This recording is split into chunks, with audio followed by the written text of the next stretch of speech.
What is up? I think I'm alone. Pretty sure. Freeze is here. What's up, Freeze? It's Thursday. Happy Thursday to you. Not alone. Yep, never alone. Oh, God. Caden's here too. What's up, Big Bowler? Never be alone. I appreciate that, y'all. It's been a little lonely this summer because you guys haven't been here. Been just kind of hanging out, hoping for the best. But some people have come to visit up on campus. I've had a few visitors, but it is incredibly quiet. Like I am desperately looking forward to the beginning of the semester just because I'm excited to have people back and excited to have everybody back in campus and for it to be a bit more lively than it's been. So that's for sure. Awesome. Well, I did a just asked what everybody wanted me to play today, and they picked Overwatch again because I'm so good at Overwatch. I'm like the best Overwatch player in North America, most definitely. You see, I'm in a different space too. So during the summer, we actually volunteered to have our lab be utilized by our admissions group. So they have what are called Tiger Enrollment Days, where if you're an incoming freshman, so the shout out to anybody incoming freshmen, you'll have to come on campus to do a Tiger Enrollment Day. And it's a really good event, actually. They have all of the major like colleges and groups downstairs in the UC, so you can kind of come in and talk to some of the different academic advisors and the different groups around campus. And then you go upstairs to register yourself. You have to actually, get enrolled in classes and all that good stuff. So they utilize the esports lab as a space to facilitate some of that. So it's a great opportunity, for them to utilize our lab, but it kicks me out of there every once in a while, and us, like as a group, sometimes we get kicked out. So, but I'm here. I'm actually in what's our public gaming lab.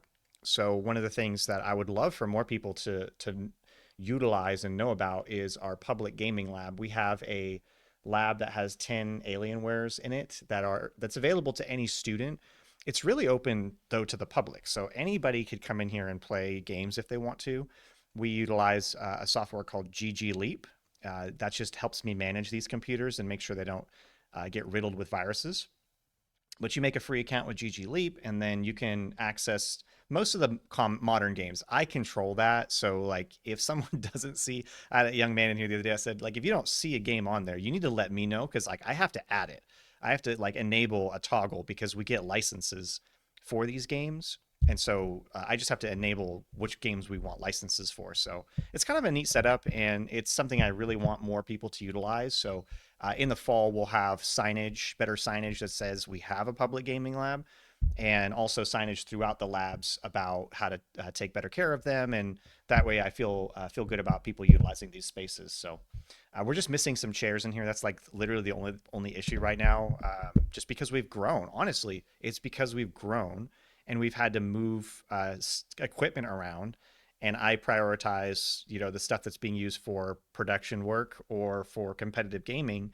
So I have to replace some chairs in here, which it's not the end of the world, but it's something I got to do. So awesome. Big Boulder, you say I'll be on campus 2 weeks early if you want to call. Yes, yes. I said the same to Alyssa. So Alyssa Black will be back on campus too.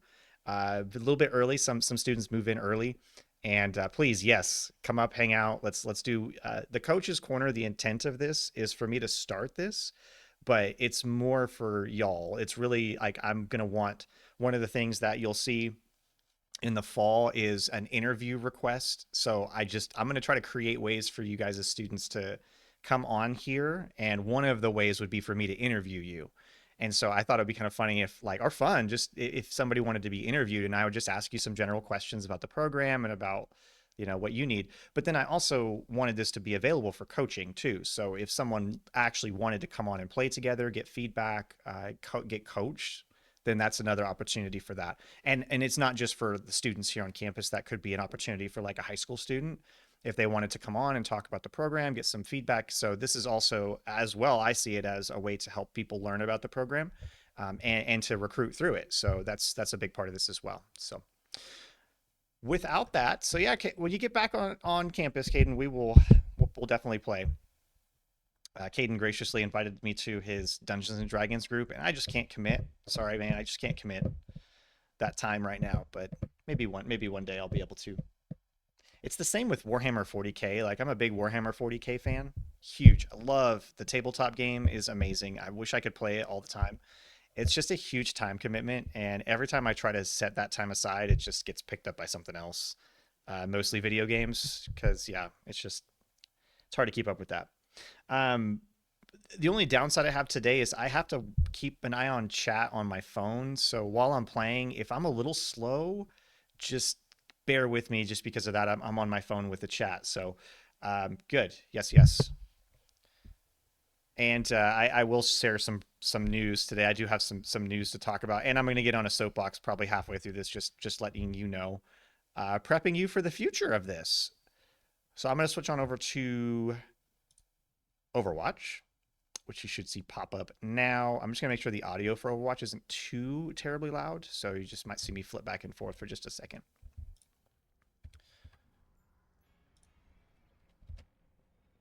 That's a little quiet. Okay, that's probably better. Okay, I think we're good. Is anybody online? Anybody to play with today? No? No Zach, nobody online. I need more friends. I think that's that's that's the moral of the story with that. I need more friends, yo.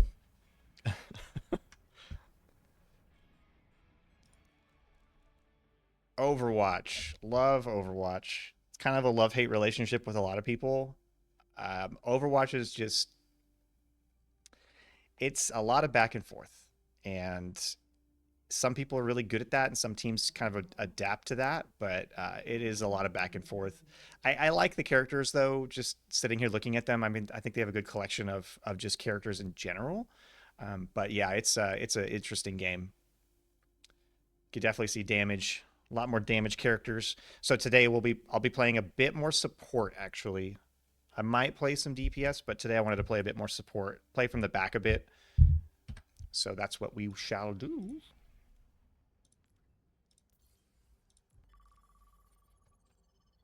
Yeah, support is fun. What do I normally? I normally play DPS. I try to. I just play whatever. I'm really more of a flex person. I just kind of pick whatever fits the situation the best and who I'm playing with. So I try not to, but I find myself mostly playing damage dealers, usually people that are maneuver in and out of situations, kind of more mobile heroes.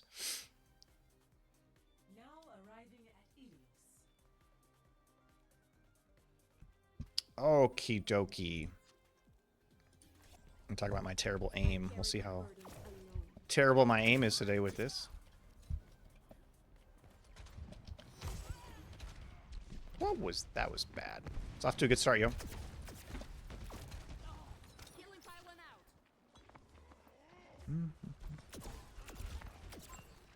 Oh yeah, her timing changed a little bit. Her timing is now about a second. So what they did is they increased the time. They increased the time. Her weapon has a little bit of like a reload or reset. I don't know what you call it. Charge up. That'd be the appropriate technical term. Sorry, you know, when you're playing, sometimes your brain just does not work. Charge up. Has a little bit of charge up. And increased by a second, which you don't think that's a lot, but going from 2 seconds to 3 seconds is substantial. Whoa. We just got melted.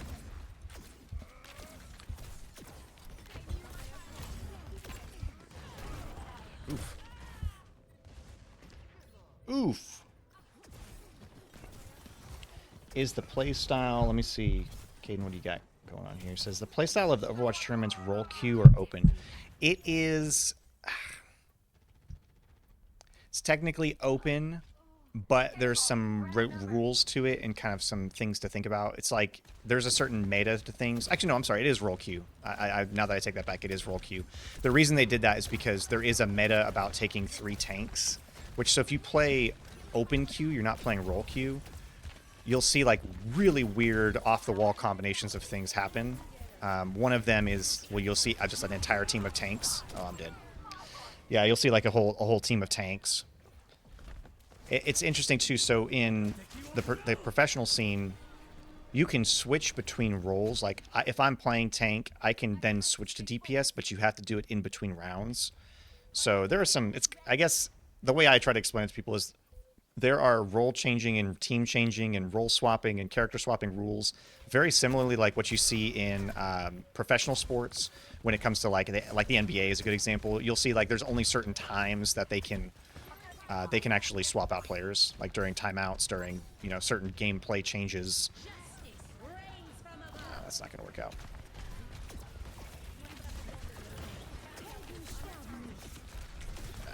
We are just trying, but not going to happen. Yep. Yep. Roll Q.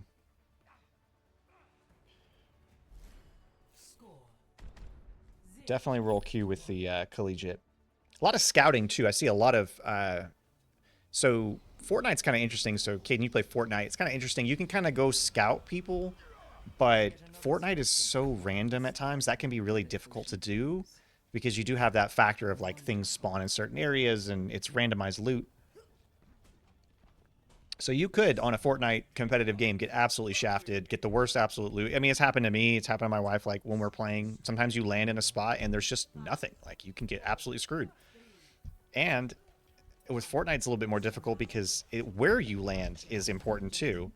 And you can get shafted by landing in a spot that's like everybody and their uncle just decides, you know what, we're gonna go to Grand Glacier today, and no one's been there in like a week.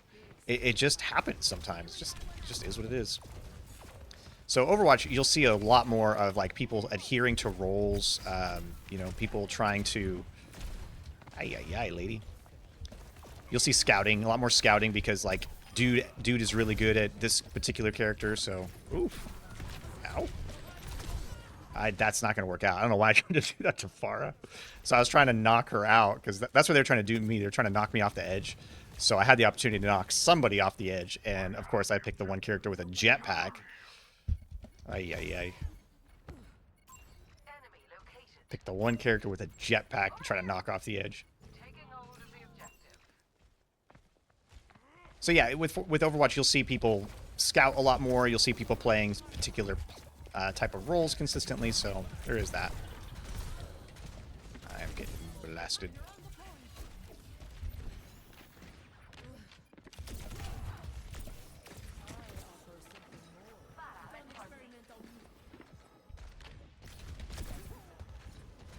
See, Lucio's a really good pick here. Lucio's got this.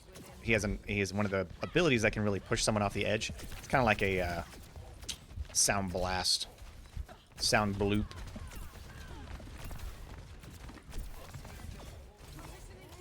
Oh, why did I throw that? I don't know why I was doing that. Gotcha.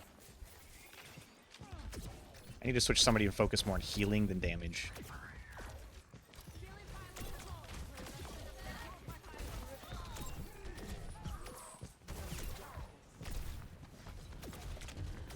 Ooh. Nice.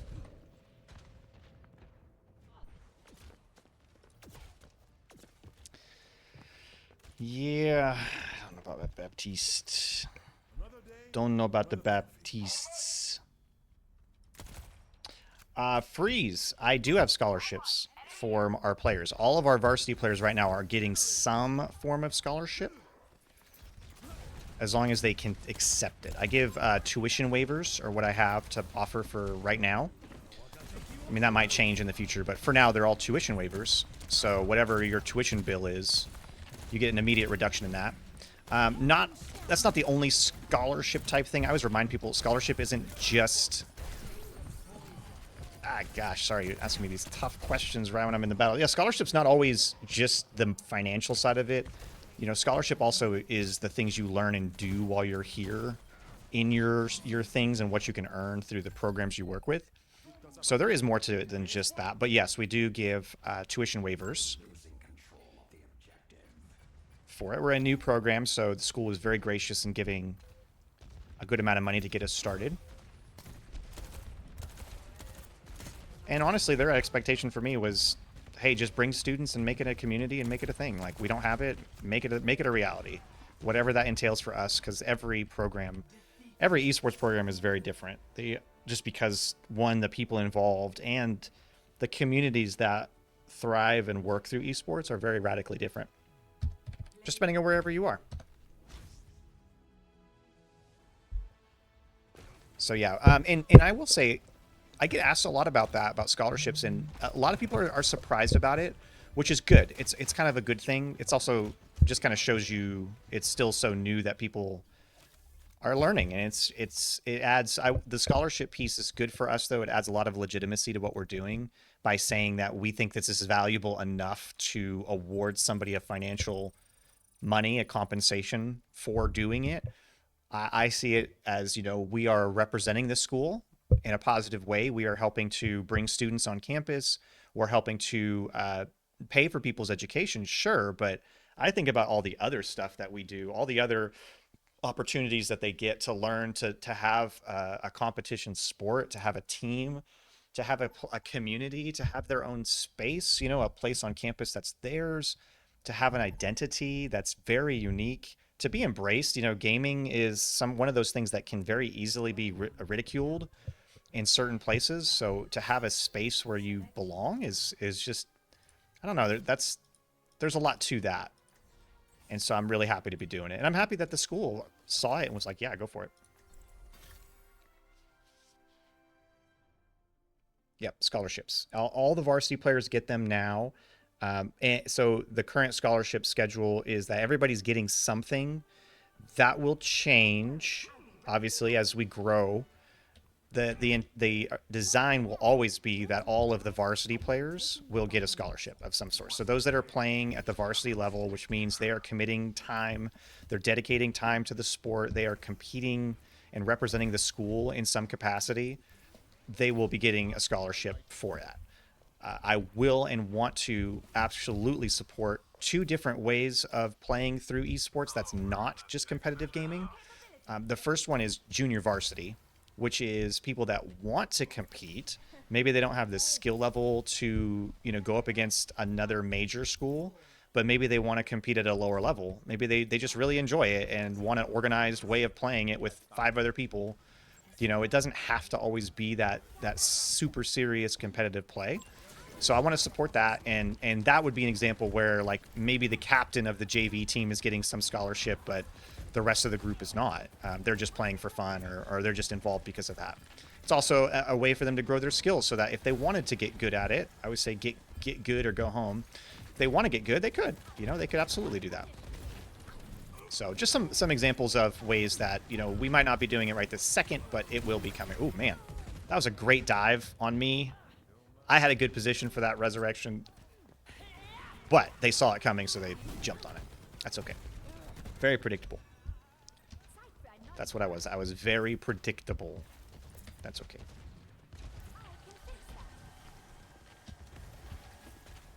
If you saw that, that was a good maneuvering, using my ship thingy to try to get over to the other guy. This guy's got to push up. What's going on here?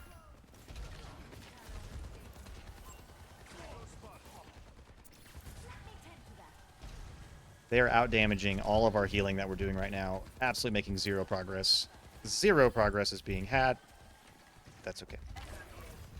You know what, though? I'm doing a significantly more healing this time.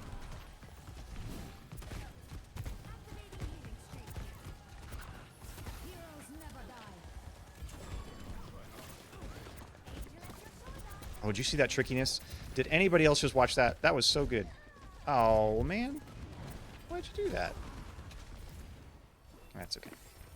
Yeah, I try to find myself liking... I like characters that can do weird stuff like that. They can dip, dive, dodge, jump, get in and get out, confuse people, anything like that. Oh. Really don't know what that was all about. I am...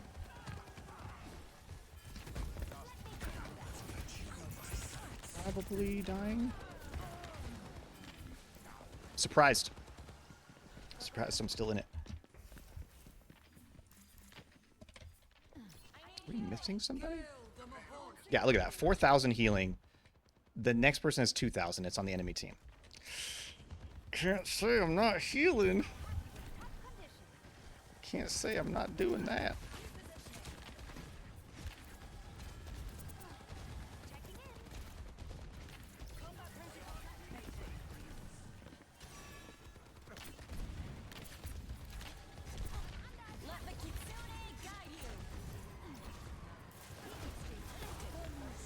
Utilize that. Can't take an ult like that and do nothing about it.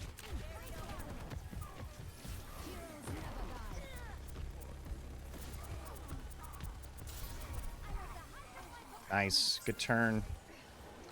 Just gotta capitalize on this, guys. Nice work. Excellent job. Nice. It's Shark Week, apparently. It's definitely Shark Week. So I talk about JV. The other way to support is really just through kind of a club community type effort. And it sounds really weird, but we're kind of going at this backwards. Most every other institution has first created the community type, people playing the game for fun, and they'll have a Smash League of some kind. that's how most of these esports programs, they've already kind of had a gaming club or something that's been existing on campus for the community. And then they are adding, then they take the next step up, which is the competitive play, which is the harder step. The harder step is going from a club to a fully funded esports program. So the fact that we are starting that way is amazing. But we're kind of going a little backwards in that aspect. Although I will say it's incredibly advantageous for us to do it that way, because I get to look at what everyone else has done and all of the big mistakes people have made, and just say, we're not going to do that. We'll just skip that step. So that's been super advantageous for us. We are fighting on this point here. Oh my gosh, me and Doomfist just dancing around the cart, hoping for the best here. Oh, yeah. Dang it. And I used my ult right as I died. Oh, I just talked about that last time. I hate it. Ah. Catching up on chat. It's funny. So, Freeze, funny you came from football. So today, shout out to head football coach John Latrenta. He's the current head football coach, John Latrenta. I reached out to him because I needed help with recruiting. With collegiate recruiting, honestly, like this is all I'm learning. Have always in pretty much every job I've had has been an on the job training type situation, and this is no exception to that at all. So there's a lot that I just do not know. I just frankly have no clue. I've not ever worked in higher education. I've not studied, the administrative principles of higher education very much. There's just so much about it that I have no clue. So I reached out to the head football coach specifically about recruiting. And so today we spent an hour, and I was so thankful. So John has been the head football coach for about 6 years, or he's been involved in recruiting for it for about 6 years. And he somehow consolidated all of that into like an hour for me. And it was amazing, super amazing. But I can tell you, my brain felt like mashed potatoes after that, because it's a lot, and it's a totally different beast. But just like collegiate football, it's a very similar in the way the scholarships are distributed.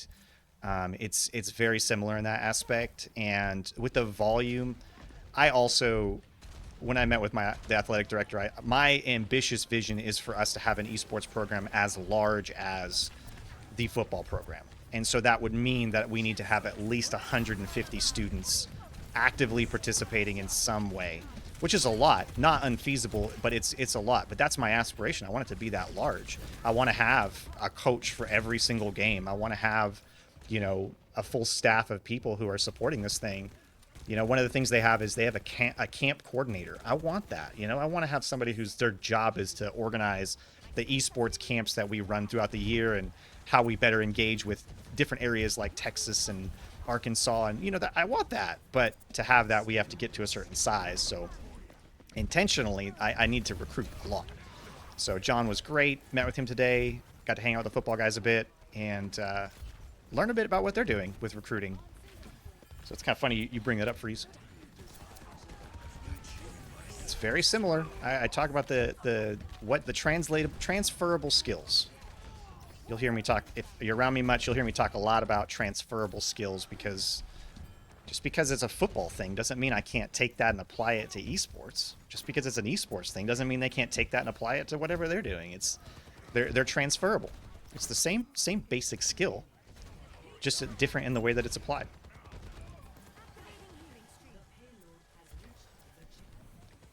Yeah, because I'm chatting, the one thing I'm definitely forgetting about is resurrecting people, and I'm not doing near as much damage. I'm not doing as much damage as I should be doing. It's like here I should be switching a pistol. Ooh.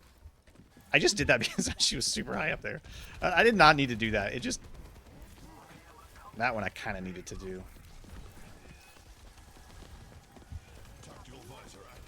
I'm not being super, like, sneaky with this either. I'm kind of just hanging out in the air. They're just really...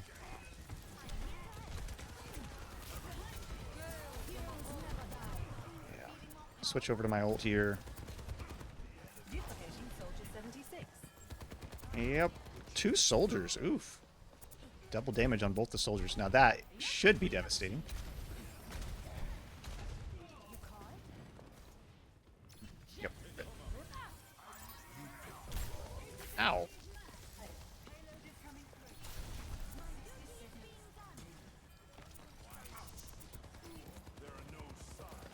professional like support people in this game are really good at doing enough healing to keep people alive and then doing damage.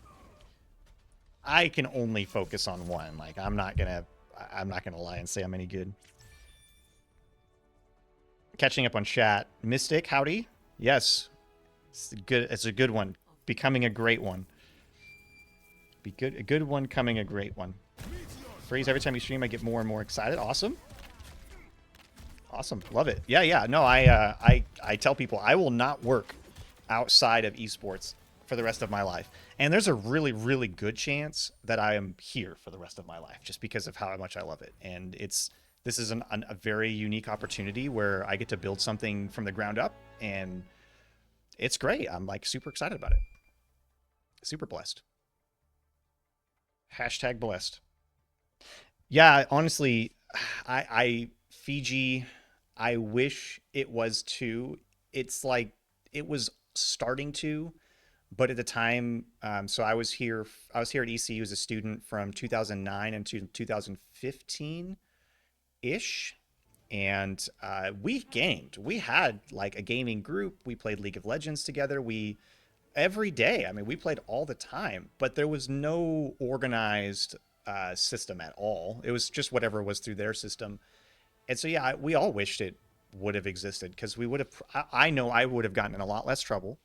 I would have found the industry that was the right fit for me because at the time, if you think back to that time of life, like gaming was ridiculed still. So my dad, I think I was a sophomore in college, and my dad still was saying to me, man, I hope you find something to do with all this gaming time you've been doing that makes money in this world, because if not, it's been a total waste of your time.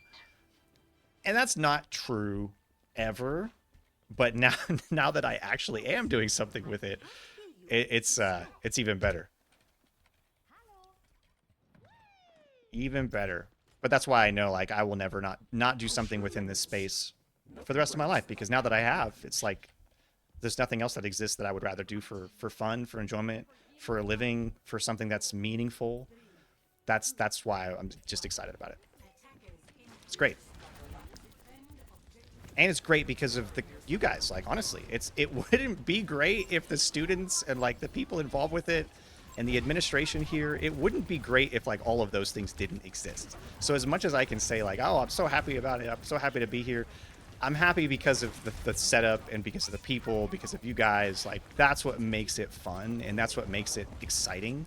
And I work with a lot of people now in esports, and not all of them are happy. And in fact, a lot of them are not happy. They're very miserable with whatever's happening in the world because of things they can't control or things that they're supposed to be controlling. You know, it just depends.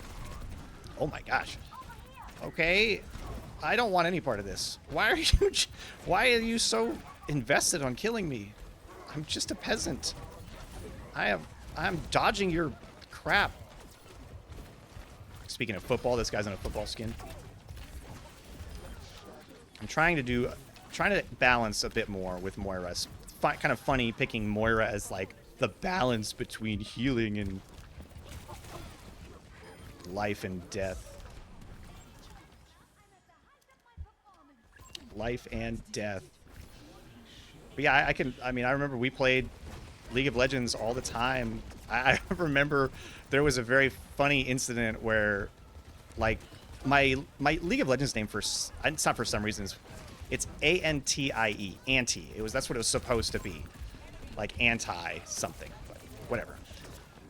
And I was on campus, and someone was like, I was playing against this person, Anti, last night. They're so good. It was so funny because like I was just playing and just happened to play against someone else on campus who, you know, was there. It was just really funny. And I wish, and just to further add that I wish it would have existed on campus, because now these students have the opportunity to be known. Like, you know, it's like it's kind of like being on the football team. Like, whoever the quarterback is known around campus. Well, guess what? As these guys establish themselves as the esports team, as the best in the area, that they will get that notoriety, and I want that for them. Like, that's really fun. Really fun. Spraying my stuff. Whatever this is. I don't know what. Siphoning, I think is the correct term for this. Ooh. That was I don't know why I felt that coming. I just kind of felt that Ryan was about to use his ult there. I was like, he is trying to push up a little bit too much there. Oof. Not looking good for the enemy team. Look at that. Quite a bit more balance. See that? I'm about 3,000 damage, 3,600 healing. Looking good.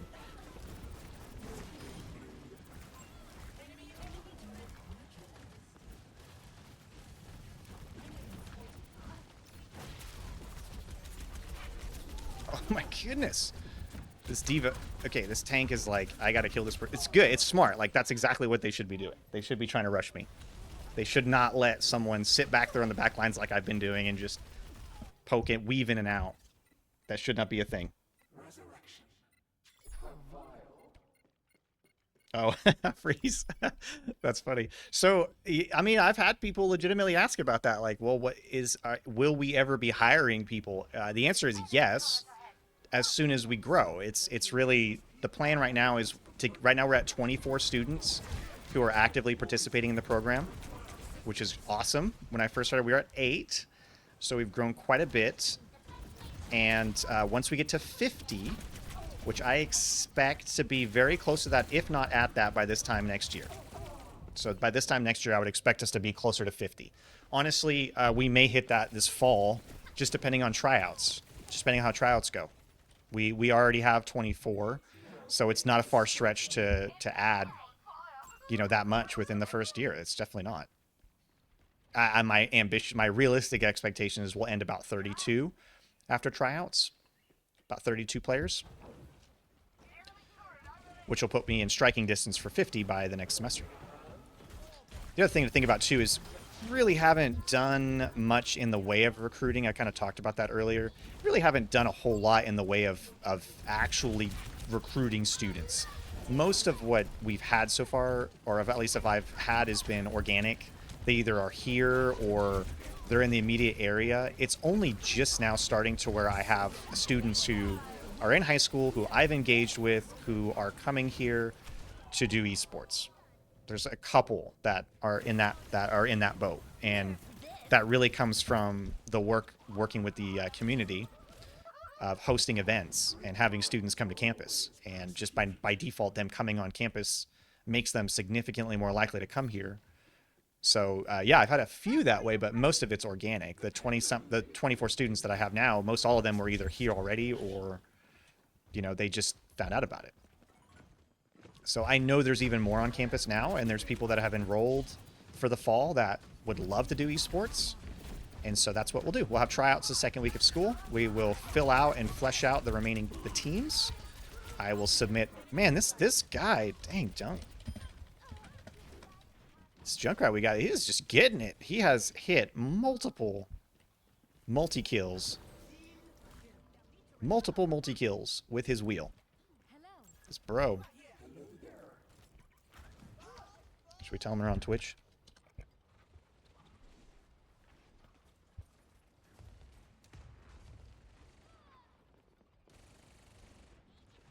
Yeah, let him know. We'll see if they can get him here.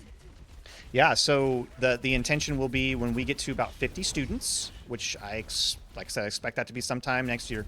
The first new hires will actually be graduate assistants. The first step will be to get coaches to help support the students. And so the way to do that first is through graduate assistants. So essentially they are people who are going through the graduate program. They're pursuing their master's or their doctoral degree, because yes, we now have one. So yes, you technically could be trying to get a doctorate in rural education here and be on the esports program at the same time. So that is absolutely possible. What? The student, you just have to be a student, you know, an active full-time student is the requirement. A full-time student in good standing with the university is the requirement for competing in esports. Oh my goodness. I don't ever use that, but I'm having to here.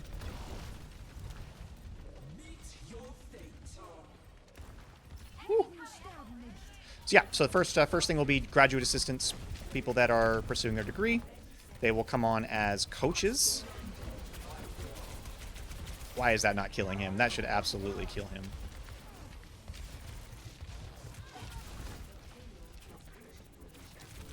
Yeah. So at that time, when that does happen, we will absolutely post out and post for applications. Look for people who are interested in that. I know there's several people I've talked to that when I mentioned that, they're like, sign me up, because as a graduate assistant, it's extremely beneficial for you. You get paid about 20 hours of work per week, so it's a part-time job. So you'd be essentially a part-time esport coach. But your other part-time of your job or your life is supposed to be getting your degree, and so that's kind of the essence of what you're doing, is doing your degree and working, and you get compensated for that. So it's an excellent deal. Not to mention, if you do that as a GA, you're then getting experience, real world experience, being a collegiate esports coach. So you're pretty much signing yourself up to be an esports coach. That's, and if it's not for me here full time, it would be somewhere else, because it's desperately needed. There's a lot of universities out there. And as that grows, there will be a lot of companies and programs and people that need individuals who are invested in esports, who are educated people, and you will fit that category. You will absolutely fit that category. Not to mention, selfishly, all of the skills and things you'll learn hanging out with me.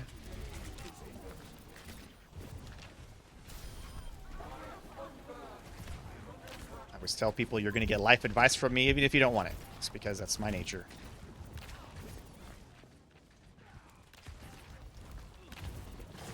There you go. Nice.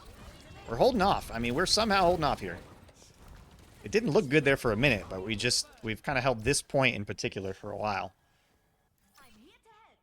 Hey, yes, freeze, do it. Yeah, so that's kind of some excitement for East Central University. It's the first time that we will have a doctorate of education available ever. So that's huge for us as a university, and it is a doctorate in rural education.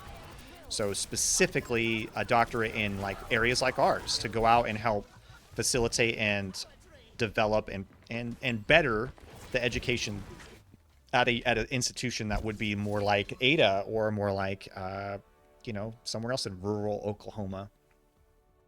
We're surrounded by that. That's kind of in our area. That's the primary population of people is going to be people that are in a rural situation, people that are lower income, more agriculture-based families, really long distances to big communities.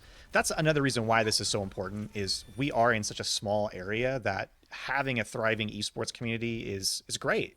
It's great for us, and it's great for the students, and it's great for the area. And I wish it was here, because I know I would not have gotten in near as much trouble as a man, and as a person. I wouldn't have gotten in as much trouble, because I would have known the right direction for what I should be doing, and I would have been spending my time on something that was meaningful to me. Whereas I went for a career that was all about money and making money, and I made a lot of money. I made really good money at times. Like, there were times I was making crazy amounts, but I was miserable, and it was miserable working, and I was not very unhappy, but trying to make it work so that I would, keep my job. It was not a great situation. And why I encourage anybody to, and I'm one of those people now that I will say money has nothing to do with it. It is, you need money to pay your bills, sure, but you can make your bills very cheap. It's whatever you want to pay for. And your lifestyle absolutely changes based on who do we want to play? I don't play Kiriko that much. I don't know Kiriko that well. Bridget. We'll go Brig. I like Brig. Yeah, your bills will always adjust. Or your spending, that's probably the better way to say it. Your spending adjusts to what your income is. So, yeah. Your income adapts to you. You don't adapt to your income. The master's in accounting. I don't, honestly, I don't know, Freeze, the requirements on, but we can take a look here in a second. I think they're published. We can check. We'll check after this match. Yeah, that the doctorate in rural education is for someone who wants to like be a principal or a I can't remember what they're called. They have a specific title. It's like an athletic director, but for the entire school district. I don't know. Superintendent? Yeah. It's a superintendent. If you wanted to be like a superintendent at some big school or whatever.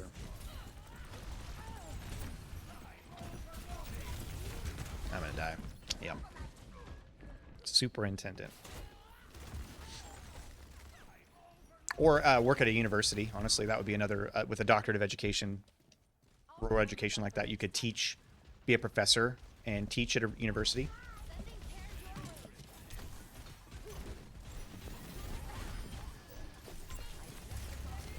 Oh my gosh, that was a horrible idea. Running right at a Bastion while he's doing that dang thing, horrible idea.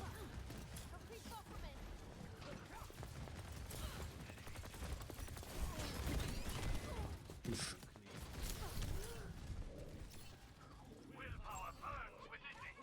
Hmm.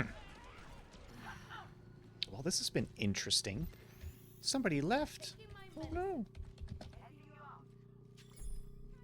That's not good. We are in quick play. I'm not playing any competitive. I'm just playing quick play today. I gotta get back into the groove. I was playing Overwatch towards the end of the season. I was playing Overwatch a bit, and it's just because I need to get in the habit of playing the games that the players do, just to kind of keep into it. It's not. I don't want to get good by any means, but it definitely helps. It helps. I know it helps them because I know it would help me, knowing that the people who were talking to me at least knew what I was talking about. You know, I am certain who, if you're on here, you have been talking to somebody who is trying to talk to you about it, but knows absolutely nothing about it. Yeah, I don't like that. I know I don't like that. So I hate when that happens. That's why I usually, like, when I'm talking to somebody, I'll usually ask, like, where do you fit in this? Like, where is your role in this situation? To understand it. And it happens, like, when you work in the corporate world a lot, you'll find out, like, the higher you go up, the less people know, and you expect them to know more. Like, you have an expectation of the people above you in your job that they should be more knowledgeable, better, faster, sharper than you or whatever, but the reality is that is not the case. They are not any better off than you are. A lot of times it's worse. And that's what really frustrates employees, is it's worse. You know, they talk to their leader, and their leader knows less about it than they do. So that's partly me. It's just my thing. I don't. So I was playing a lot of Overwatch towards the end of the season, especially last semester. So I was finding myself getting better at it. I just didn't play much lately. I say that to say, watching me will not be as miserable as time goes on. that's that's the key. And I hope it's not just watching me. I don't want y'all just to watch me constantly. Alyssa said she would come back and play Fortnite. I think she said next week. So sometime next week she'll come and hang out.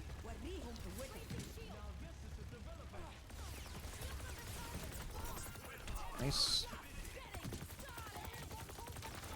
Okay.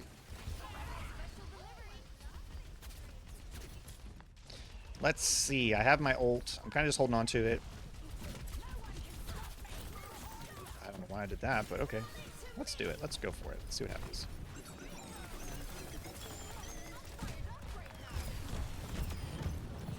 Yeah, when I like Bridget just because when you are, she can do a lot of damage if you're not.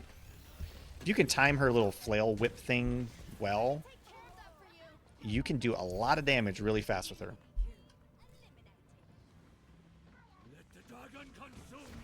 Hmm? Oh, there we go. Nice. Yeah, yeah. So my wife's been in. I've been in Helldivers 2. Yes, please. I've been playing a lot of Helldivers 2. It's kind of. I don't know, I just really like that game. It's really brutal. It's really difficult. It's a lot of fun. That, and I picked up a new game called Enlisted. It's made by the guys who do. It's not World of Tanks, but it's the other one. Not World of Tanks. What is the other one called? It's gonna drive me nuts now. World of Tanks is great. I like that one too, though. Yeah, Enlisted. It's really good, really fun. It's very different. I think that's why I like it. It's very unique. It's a very unique game.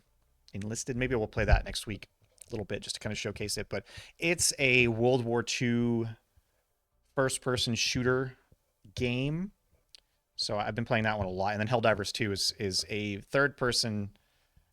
It's like if somehow the movie Starship Troopers was made into an actual video game.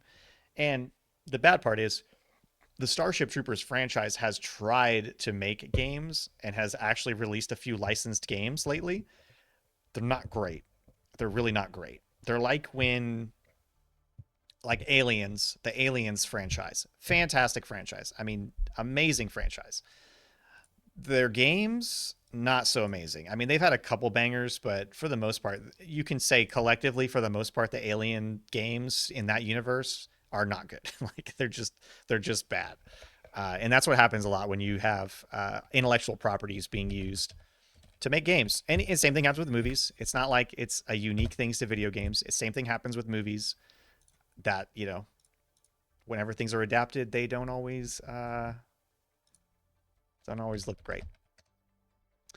I am looking for that doctoral program.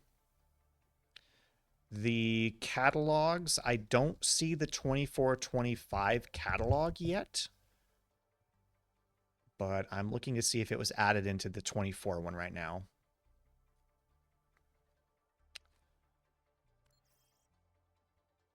I am checking. Don't see it yet, but that's okay. That doesn't mean it's not here. Page 162. School of Graduate Studies. Let's see what we have. Don't see it in here yet. So we'll keep an eye out for it. I don't see it in here just yet. It doesn't mean it hasn't been drafted or made. I just don't see it just yet.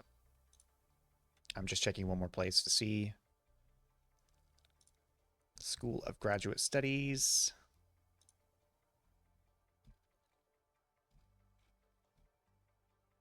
Not yet. I don't see it on here either. Not yet. It's brand new. I know we just so East Central University is part of a regional university system called Russo, and I know they approved it. It was approved, so I know that step that's which is the most difficult step. The most difficult step is actually I don't know if that's the most difficult. I don't know if it always is putting it together or like preparing all the material is definitely the hardest, but it is a huge hurdle and a major milestone to have it actually approved. And I know that has been done. The approval is done. So it has not been added. Although I thought it was supposed to start in the fall, like they would have the first students in the fall, but maybe I misheard that. It might be maybe they're taking the first applications in the fall to do it that way. So that might be it. That may be it. Yeah. We shall see. All right.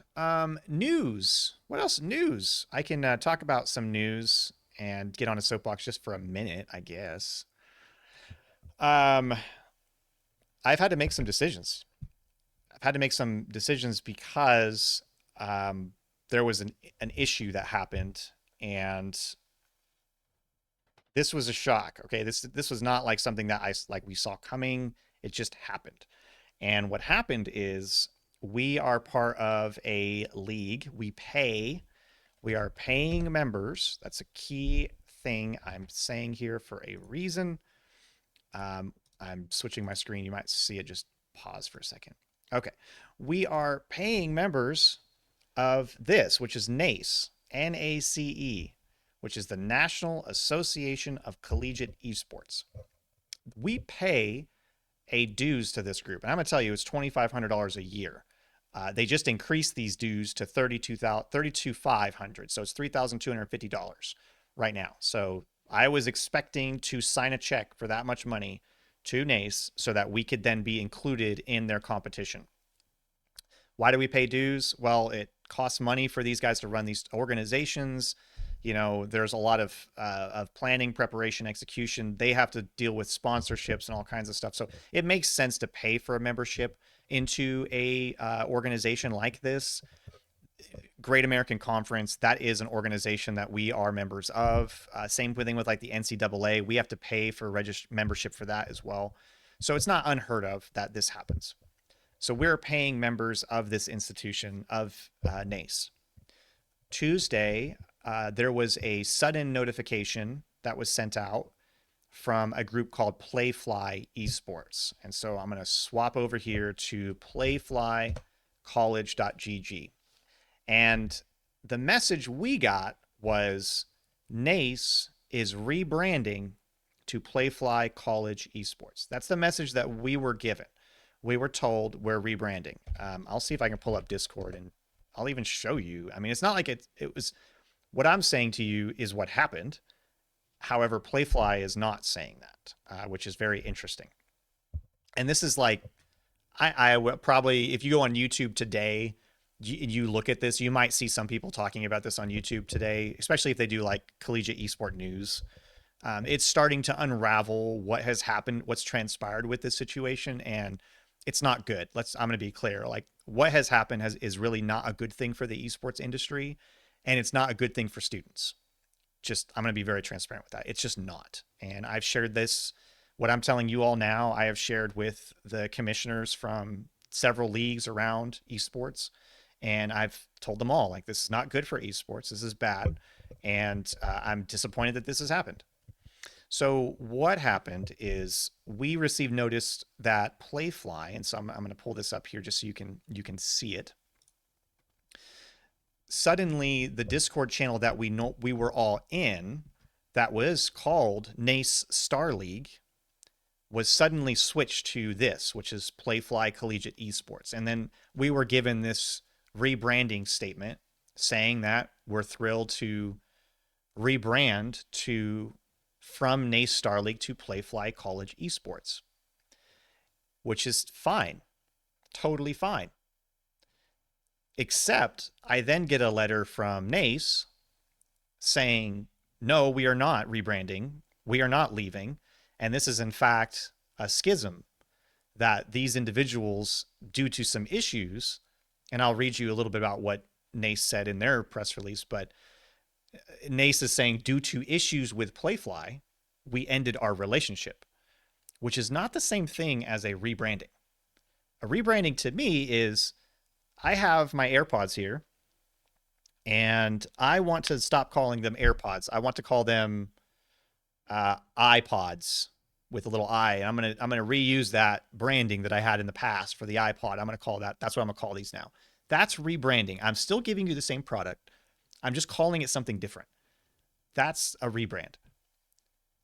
But if I were to if I were to come at you and say, hey, I know you've been using AirPods for a while, but here are these new Logitech. I'm rebranding you to Logitech. That isn't the same thing. That's a different product. So I personally am not good with this. This is deceptive, in my opinion, to say you're rebranding and not. That's not the case. So first, we get this notice from Playfly. The first thing that happens is we wake up and see that the Discord channel that we've been used to going to for NACE for our competitions is labeled something different, has a new logo, and then we see this announcement that says there's a rebranding. So at first I'm like, okay, this makes sense. I'm good. We're rebranding. We're getting a new paint, new coat of paint, whatever. That's fine. I'm all good with that. They release a press release that talks about they're excited about the new chapter, that they're looking forward to working with their sponsors, and they talk about what they're going to do as far as what their titles are. They do mention in here, so some things that are going to be wrapped up in this is the changes that are happening to NACE. And one of those changes is things like there were some circuit tournaments, they call them circuit leagues, that NACE was running. And the examples of those were PUBG, NASCAR, chess, and Fortnite.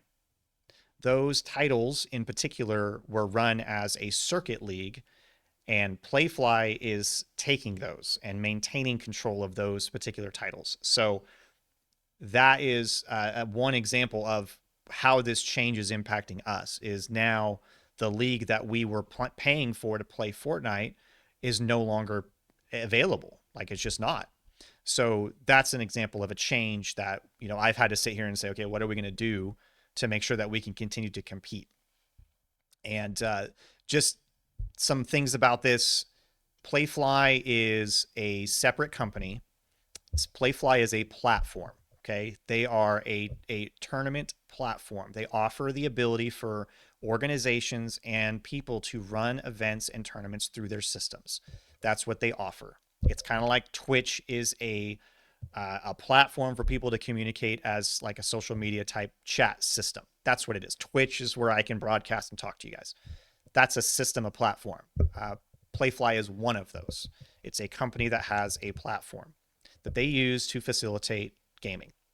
So reading through this myself, and if anybody wants to, you can go on these websites. These are public. This is public information at this point. So the thing reading through this for me that I'll really emphasize is how much I'm already seeing that this is a sell, that I'm being sold things, that this is being bundled in a way to make money.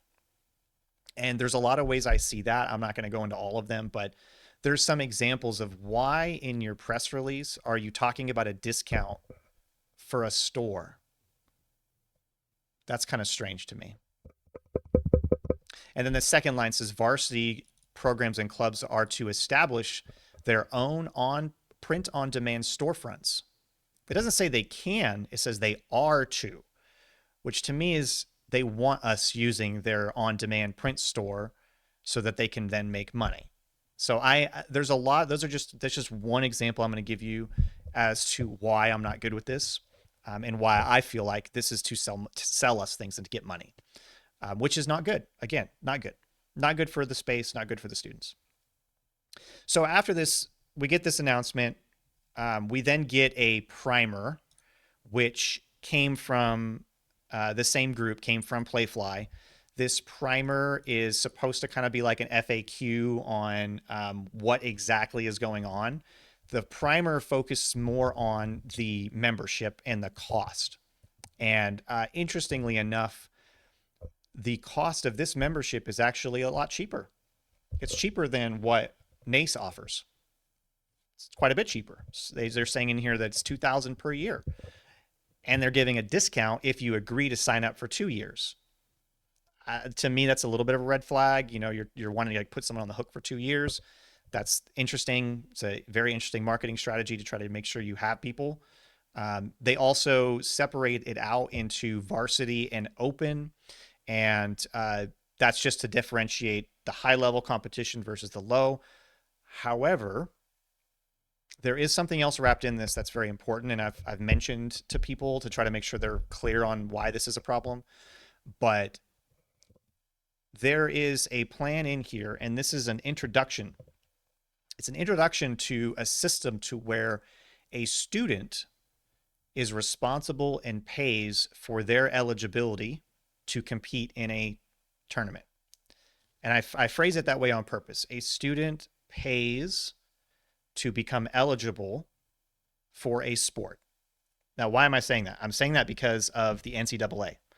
That is exactly how the NCAA works. The NCAA, you have to pay. If you're Freeze, you're a student. Freeze was a student. Freeze played football. You may not remember this, but Freeze had to go online, it probably was online. It's probably online. Had to go online and pay a fee to submit his information to be able to play collegiate football. And that's the NCAA. That is the way the NCAA works. Is a student, if they want to compete in college sports, they have to on their own go and pay to have their transcript and have their information stored in some database, which has its own pros and cons. And that's like a whole beer discussion. If you want to go to a bar and have a couple beers and talk about the NCAA and why I hate it, it's great. We can do that. And I don't hate the NCAA. There's some things I don't like, and this is one of them. It should not be on a student to be responsible to confirm eligibility and contribute financially in that process. That's just my opinion. I think that's fair. It's not fair to put that on a student, in my opinion. This is a step in that direction. It is in here in the open memberships. They talk about that this could be a student could sign up on their own to compete. The other reason, so that's one. It's a step in that direction to where a student would pay to become a member of this thing to compete in it. I heard, can't share who I hear these things through because obviously some of it's confidential, but I heard they also added this so that if the students were upset that an institution did not continue with Playfly, that the students could elect to join on their own accord. So let that sink in for a second as to the reason, the potential reason why this is here is so that if a student is upset about the change and they want to go on their own to compete, they can. So yeah, that's a mess. I haven't even, see, like I said, I've been on such a soapbox. I haven't even looked at my chat. Yeah. Yes, yes, yes. Whole thing is very suspicious. Very suspicious. So that happens. We get notified by Nate. We get notified by Playfly. We get this announcement. We get this primer. The primer talks about what membership you have to have. Basically, the primer is saying you have to have a membership to compete in any of the titles. They talk about scholarships. You know, here's another thing that's very odd. They list in here $150,000 in scholarships. Where is that coming from? Who's paying that? So that tells me that someone put forward a lot of money to make this transition happen, because that's, you can't just ploof out 150,000. That's a lot of money. Or they don't have that money and they need to plan on a way to get that money. So either one's fine. Okay, so that's Playfly, primer, all that stuff. About 30 minutes after that, we get a letter from NACE. And this letter from NACE basically says that we are not rebranding, that is not accurate as to what's happening, and that this is actually a split.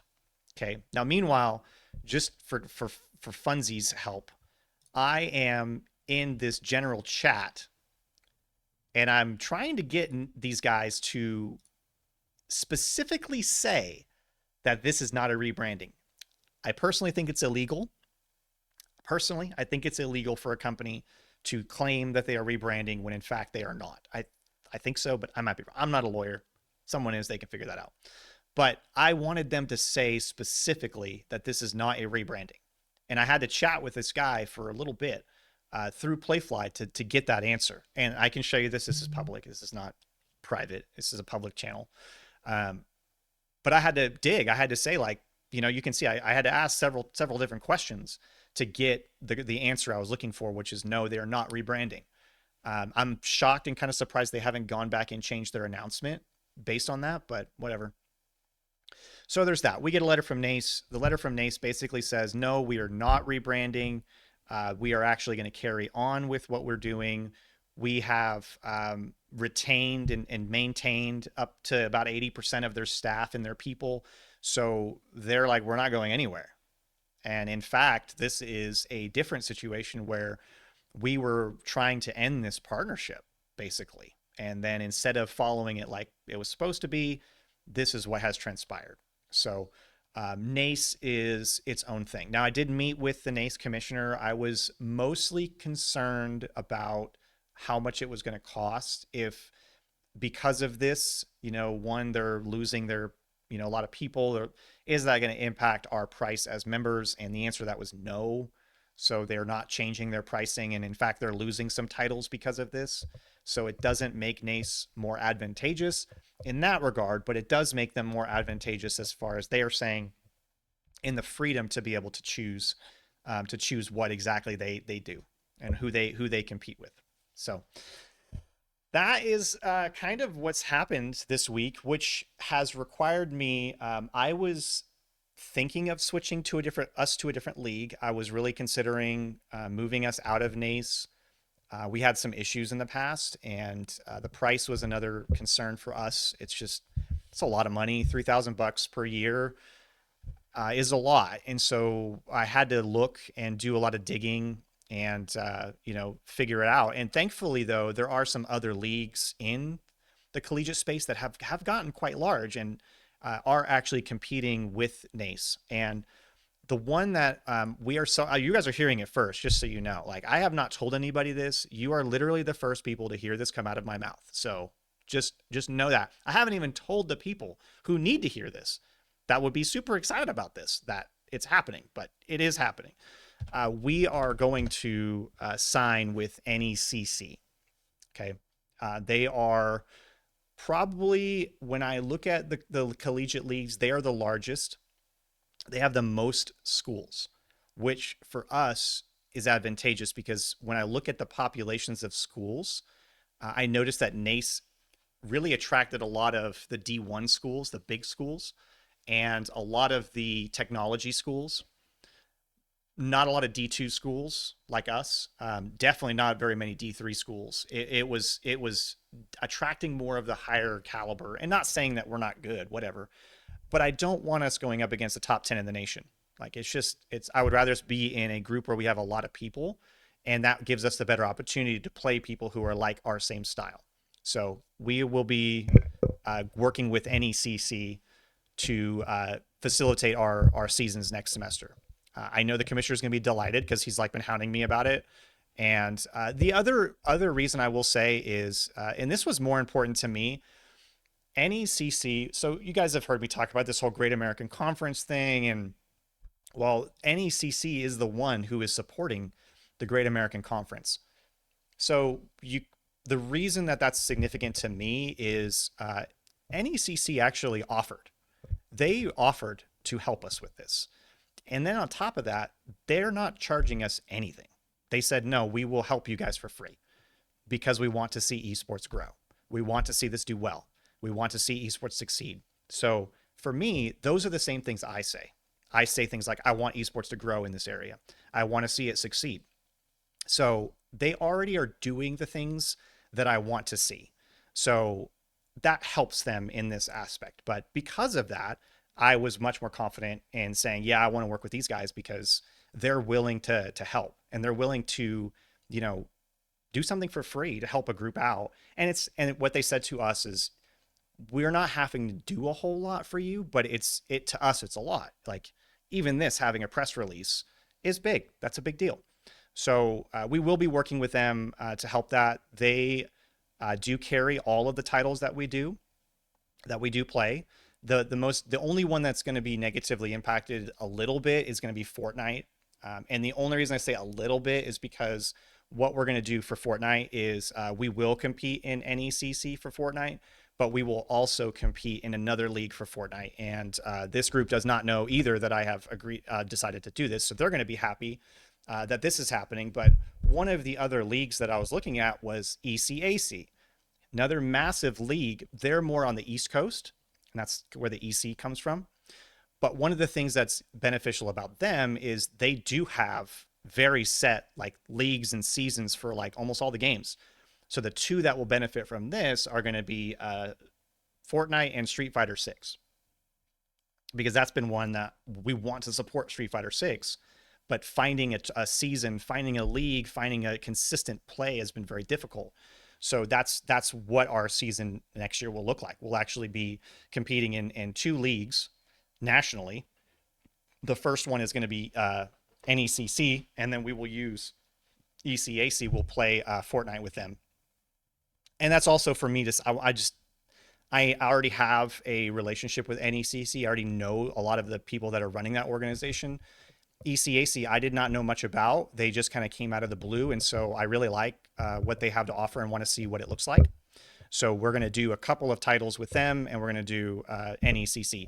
And the crazy part is, even though we would be paying for two separate leagues, it's still cheaper than what our NACE membership would be. And it's still going to be cheaper than what the Playfly membership is going to be.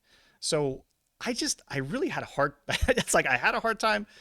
The only hard decision for me was what to do about Fortnite. I wanted to make sure we had Fortnite available. And so that was probably the thing that was keeping me up at night, was what do we do about that? But then ECAC came out, and I met with them, and they were the guy who runs the Fortnite league. He was like super excited about it. They had about 300 schools or so that, were competing in Fortnite. So it was a good amount of people. And so I felt good about about us using them to try that out. And I will tell them this will be a trial run for us in ECAC to see how it goes. And if it goes well, then maybe we do that next time. So that is what's going to happen. So you're hearing it first. You got the fresh news, hot press. You also got my hot takes on the whole Playfly. We will not be proceeding with Playfly. Obviously, I will not be partying with Playfly. Just I don't feel good about the way they handled this situation. I don't feel good about what it looks like for the future for them. Yeah, I don't feel good about it. I'm gonna just as one final nail out of the Playfly, just to further reinforce why I was just feeling the way that I do about it. They made a town hall. Okay, makes sense. Like, right, you make this big announcement, you have a town hall to bring people together to talk about it. So I click on the registration link for this, and it seems pretty normal, right? Like, fill out your name, your school, blah blah blah.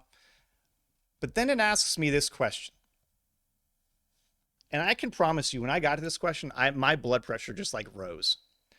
I'm being sent. So we just got all this announcement, all this garbage, this bad press, right? Not a good situation.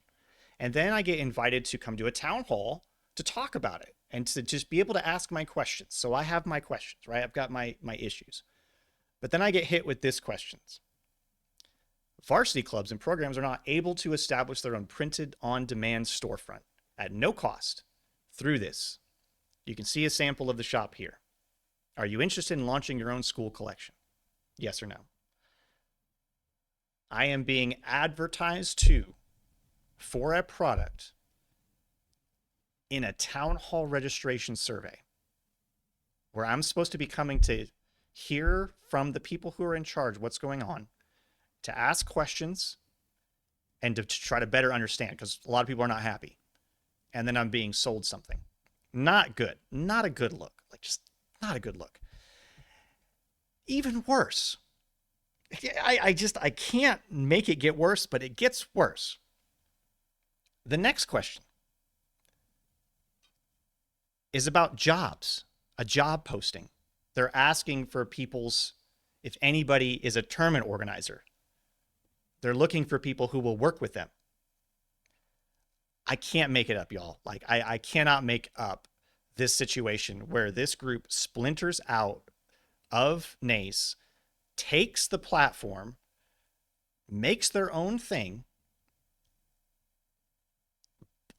botches the announcement. I don't know, however you want to think about that, creates a town hall, advertises to the people who are trying to come to the town hall, and then asks, oh, by the way, if you want to work with us, we're looking for people because we need people.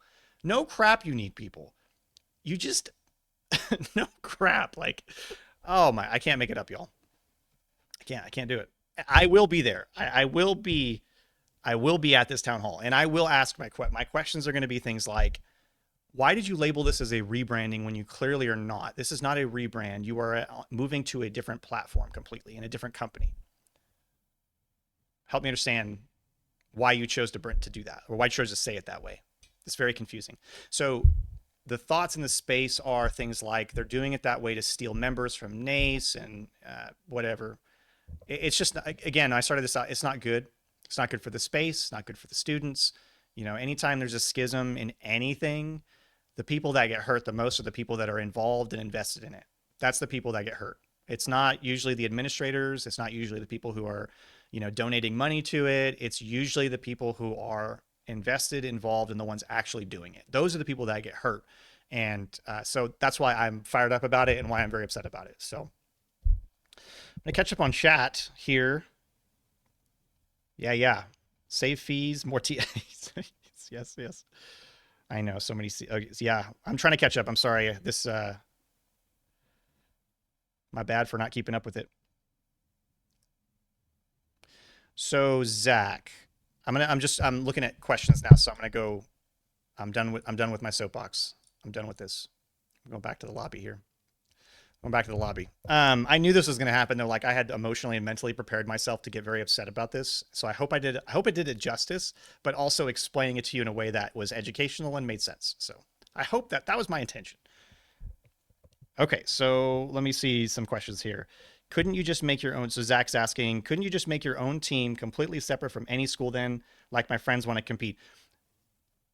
The way that Playfly has put it, you have to submit your transcript, and they're going to have some eligibility system. But again, they don't have it set up. They said we will have a system to check eligibility. What that means, I don't know. NACE so far is the only organization, only collegiate organization that does esports that has anything to do with eligibility. They're the only ones. No other, even like NECC, they will require me to say, yeah, you're a student, yeah, you're full time, but that's it. Like it's an honor system for the most part. ECAC is the same way. They just require me as the director to be responsible for it. And if for some reason we make it to a finals, they will then request your eligibility to confirm that you're eligible to play, so that way we don't get disqualified. That's what they told me. That's what will happen. So it's interesting about eligibility, but that's as far as we've been told. They will check that. Um, and if you honestly, I will say, if you are a person who wants to play esports, you don't have to be part of a college to play esports. Like you don't have to be part of anything to do esports. There are a lot of organizations they specialize in providing a platform for people to find games. So I'm going to give you a couple of examples that I can show you. The first one that I will obviously pop out of here is Click Gaming is a company that offers, and I'm just showing this just because it's a great question, but I think it's a bigger thing. Click Gaming is an example of a company that I've worked with that they offer tournament organization. So, for example, if I wanted to run a League of Legends tournament, and this is exactly, I'm just giving you exactly the scenario that happened. I wanted to run a League of Legends tournament. I had never run one before, so I wanted some help with running my first tournament. I reached out to the owner of Click Gaming. Him and I linked up. Love that guy. Great. He's great to work with. Really fun. But that's an example, right? So he helped me set up a tournament for a game. So if I'm a group of people and I want to set up a tournament, I would recommend looking at something like this, somebody like Click Gaming that would help you organize a tournament like that. Now, what happens if you want to play a game with people? So there's some platforms out there. Star League is one of them that you can use. Star League Esports. Nope, Esports, not BattleTech. Although BattleTech's great. Let's see this one. No, this is Playfly. See, look at even this. This is Playfly Esports, still branded as NACE Star League. How cute is this? It's great. It's excellent. I'm trying to think. My brain is just completely not thinking of what the platform was we used to do the Roaring Tiger Rumble. What did we do? Start.gg. Okay, so yeah, here's the first one. So this one is called Start.gg, and this is essentially just where people. So I talk about somebody to help you run the tournament. Well, where do you put it? You would put it somewhere like Start.gg. So, and I'm just saying this because y'all don't have to. You can compete all you want. Like you can play as much competition gaming as you want to do. Just don't get burnt out. But this is a way to find tournaments, not just online, but you can find in-person tournaments this way too, for just about any game you can think of. And you make an account, you make a team, you sign your team up through this. So you would utilize this if you wanted to. We did run the Roaring Tiger Rumble was what it was called. We did run that through here, so you can see what it was, and we had a bunch of different schools come together and play. So don't have to be part of a college to play. Lane, okay, I'm moving on. Yeah, so yes, Zach, answer your question. Yes, you could do that, just not with some of the collegiate leagues require eligibility, so you just have to be mindful of that. Lane says, let's catch them in a lie and sue them and put it in the esports fund. That's actually a pretty good idea. I just don't know if I would get that money. I think NACE would get that money. Honestly, I think if anybody were to sue, it would be NACE, and I think they would probably get the money. Yeah, I think. I don't know. Who knows? I don't know. There's always more to the story. There's always a lot. However, as a consumer and as a person, we can only ever go off of the actions we see the businesses take. and then we can extrapolate our understanding of it, but we can only really go off of what they actually do. And what they actually did was said we're rebranding when they're not. And what they actually did was take over a platform of competition play that was a partnership between NACE and Playfly. So it's not like they were a partner. They were working together, and then NACE Playfly was just like, we're done. Peace out, basically. Lane actually interesting on. So Lane says, I want whatever leagues give divisions based on ranks. So fun, interesting. And this is another interesting reason why I wanted to try out a different league, because NECC, what they do is they actually have a bracketing preseason. And so I'm kind of interested in this. I'm interested in this because what they said is you play 3 to 5 games, and that is how they determine seeding. So based on how you perform in those games, and the reason that they do it that way is because in NACE, we can put in our ranks, but even like we've experienced that people that they say their rank is this, it's not. So no system is really perfect for this, but I'm interested to see how this works out, where we would go on and play a few. We would go on and play a few games against other teams, and then from that we would be seated amongst those of equal skill. So I'm interested to see how that works amongst that seating. And it was explained to me, the commissioner was very good about explaining. He said he's very good. He said it's about 95% accurate, our system. He says there's obviously going to be some hiccups here and there, but for the most part, we've had really good success actually doing it this way of having the teams kind of seed via them actually physically playing against each other. That's how they get seeded. Awesome. Yeah. So one of the things, so the comment in here is about boo for big schools. Yep. Boo big schools, whatever. We need them. We hate them. We love them. They're big schools. So University of Oklahoma, OU is competing with NECC. You'll notice that so Southwestern Oklahoma State University, SWOSU, they're part of NECC. So is Northeastern Oklahoma State. So I found more Oklahoma schools in NECC. Another reason why I chose it was because there are more schools that are in our regional area. And the commissioner of NECC said they use geographic location to help also determine seating. They try to build conferences within so many miles, so that way you can travel and actually use that. And he said that they do have, he said it was about 10%. It wasn't everybody, but there was a good amount of schools that actually did go compete in person. And as y'all have heard me say, I want y'all to have that opportunity to travel. So that is good and important for me. So if we are within a relative distance of a game, I'm going to ask, like, if we're within 100 miles, I'm going to reach out and say, hey, can we come play at your place? Or do you want to come play here? That will happen every time we're within 100 miles. We'll make sure to do that. Yep. Fun fact, Oklahoma State University is talking about big schools. For some reason, and it's not for some reason, I know the reasons if you want to know about it, another beer conversation, but Oklahoma State University does not have an esports program. I would not be shocked if you hear it in the news in the next year or so because of this, but they are the only major institution in the state of Oklahoma that does not have esports. Like, let that sink in. Like, OSU does not have esports. So OSU, kind of what Zach, you were talking about, OSU has a esports club.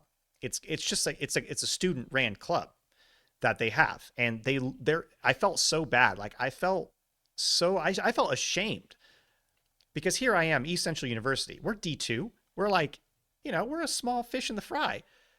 So I'm offering scholarships. Y'all are getting some scholarships from this. You're getting to do some fun things. We're getting funded. We're getting money. Like this year we're going to be upgrading graphics cards. Like we've got stuff going on. And I go over to OSU's table. We're at a recruiting event. And their banner says, "We are the largest student club on campus." That was their banner to attract people. Was we are the largest student club on campus. And everybody else around them, us included, East Central, we had fully funded scholarships, travel opportunities, it just was, it was not, it wasn't good. Like it just wasn't good, you know? Like I felt bad. I felt bad for the guys that were there. I didn't feel bad for OSU. That's on them. They need to fix that. But I wouldn't be shocked if this happens. Lots of C's and E's everywhere. That's what you happen with collegiate esports. Collegiate esports. Yeah, lots of C's and E's. I'm excited. Yeah, so Mystic's talking about being excited for the Fortnite. I honestly, that was the thing that was making me the most nervous. I'll be very transparent because Fortnite is very popular here, and it grew really fast, and I've had a lot of students who are going to be trying out for Fortnite in the fall, and so I wanted to make sure that there would be a way to support that. So honestly, that was keeping me up at night, to be honest. So I'm happy to. Lane says saved fees equal more team dinners. Yes, please. Yes, absolutely. And I will not pay taxes. I don't, oh man, I will not pay taxes this time. That way I get in trouble. So I'm new. I was kind of saying that earlier. Like I have not worked in higher education before. I don't know how any of this stuff works. So a lot of times I make mistakes. Like I just mess things up because I just don't know. And one of them is I have the ability to use our budget and buy things and pay for things and take us to eat if we need, but under no circumstances can I pay taxes on anything, like any state, federal sales taxes. I cannot. And if I get charged them, I have to go to that company and request a refund for those sales tax. So, like, I went to Papa Giorgio's. I took a student, I was in a recruiting thing. I took a student to lunch after their tour, paid for Papa Giorgio's, forgot to get tax taken off. I had to then go back with the receipt to the lady. Her name's Gay. Runs the whole thing.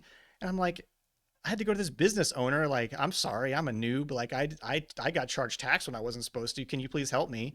And she laughed at me. Like, she's like, like, what is she supposed to do? But she helped me. She was great.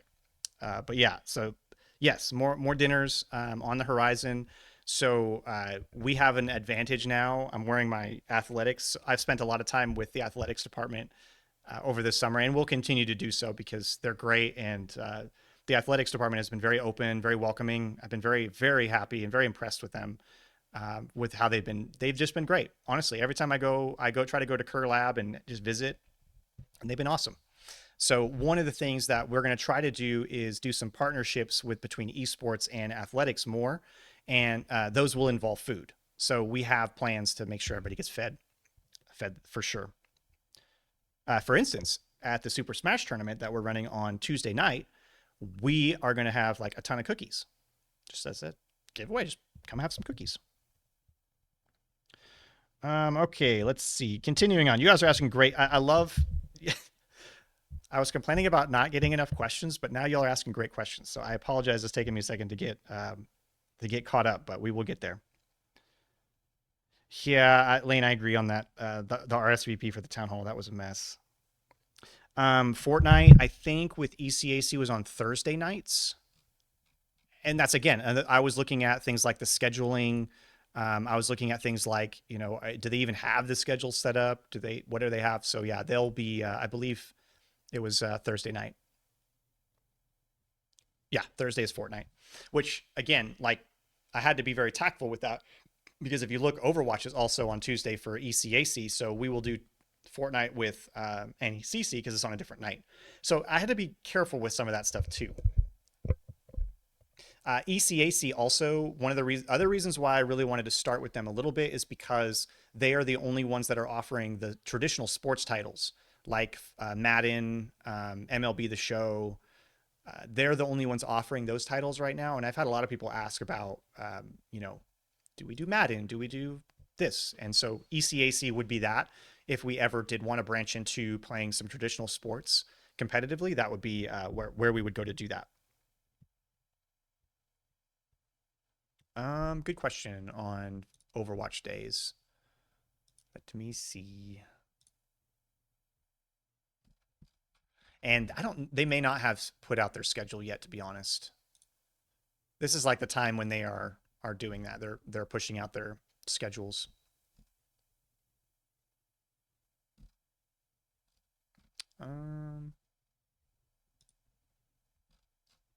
Calendar. I see the calendar. Okay, here it is. I got it. Overwatch is on Fridays for NECC. Valorant is Monday, League of Legends is Tuesday, Rainbow Six and Smash Brothers is on Wednesday, and Thursday's Rocket League, Friday's Overwatch. I think that's more than a month, right? Like that's more than a month's notice I can give you. Yep. I'm excited about. I am with any CC. I think I'm the most excited about is the League of Legends and Overwatch, because I feel like we'll have a much better competition scene in those two titles in particular. And then if we have people, I know we'll have tryouts for Rocket League. This is where Rocket League will go. And then Super Smash Brothers will be crew battles, 4v4 crew battles. So if for some reason, and I hope that we have enough people try out for Smash, but that's where this will go as well. Smash and Rocket League will go on any CC. If for some reason we have chess, Playfly is still offering people to play chess through their platform for free. So we will do that if anybody does want to play chess. So I still have that covered too. Yep. Yep. Yes, I always am interested in a Counter-Strike team. Yes. My expectations, so Lane, they're talking about like working 5 days a week. My expectations is never for you to be doing that much. 6 hours a week is my expectation. That's very fair. That's very fair for what you get. Okay. So Lane says something in here. If it's the largest, then why would it be a student-led organization? It has to do a lot. So the thing that I think I wouldn't say we're the most lucky about, but it is a huge one, is our administration. I have been super lucky to have Wendell Godwin, he's our president, and then Daryl Morrison's our chief financial officer. Those two in particular were the two that I had to sell esports to the first. So just going back about 8 months, almost a year ago now, there was nothing for esports. I mean, I was like part-time helping esports, but there really wasn't anything like in the plans. There wasn't any like, there was really no future for it. It was just kind of doing something. And so when I first started working here, I went to the president and I said, you can't like have this stuff here and do nothing with it. Like, please, like I'm sitting here in this lab, like this really nice lab. You can't do nothing with this stuff. Like that doesn't make any sense. So it started with me pitching, and honestly, those two were the first that I had to sell this whole concept on, and they are incredible advocates for what I'm trying to do, and that makes a significant difference for everything. I mean, if I didn't have that backing, I don't think I would have made it as far as fast. But because I do, it's kind of solidified the future for esports. Instead of the conversation being, oh well, we don't know what to do about this. It's, Cody, how much money do you need over the next 3 to 5 years to make sure you can sustain your growth?